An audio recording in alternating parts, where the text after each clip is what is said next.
Today we're going to do a little valve and valve cap tutorial for you.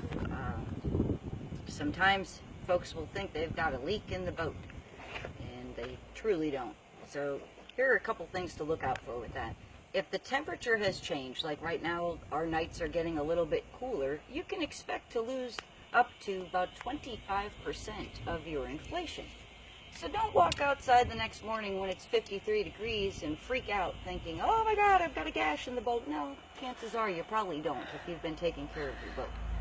Anyway, the valves though are another issue, and they'll also contribute to you thinking that you've got a leak or you losing inflation in the boat. So we're going to talk about this today. This is the valve cap, and inside is the valve itself. It's innards, if you will. We've got a plunger in here.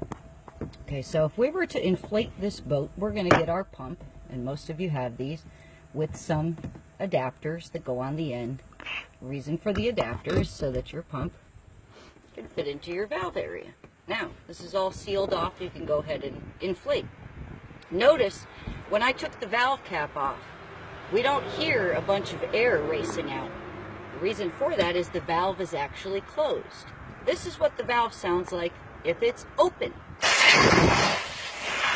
Okay, so I pushed that in and gave it a little quarter turn. In order to close that valve, I pushed it in and gave it the same quarter turn. So, a couple things you need to be aware of. If you have sand or debris, leaves, or what have you inside here, the spring that's attached to the plunger is going to get mucked up. What do they say down here? Mimicked. It'll be mimicked. That's not the right word? Oh. All right. It'll get mucked up, and the valve won't close. So it's going to be semi-open, and you're going to have leaking. The air is going to seep out, leak out, hiss out, whatever you want to call it. So you need to make sure that these are clean and clear and that you've actually closed the valve. Okay. So on a hot day, when the boat's out in the sunshine, you want to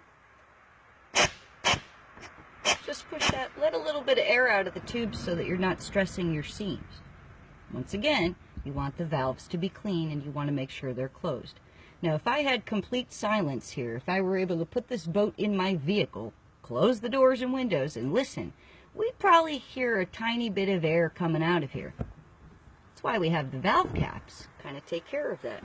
Now, this is an Avon inflatable boat, and any inflatable boat repair technician or whitewater rafting guide gets very aggravated by this tether.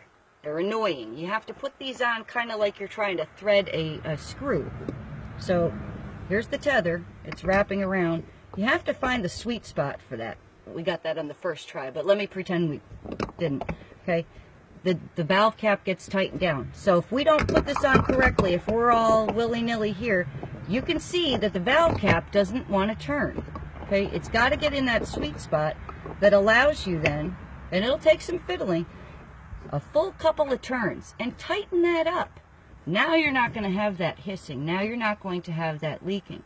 If you have either of the two things that I mentioned going on, debris where you have something where you have not closed that valve, or what do they say, cross-threaded valve cap, then you're going to lose air.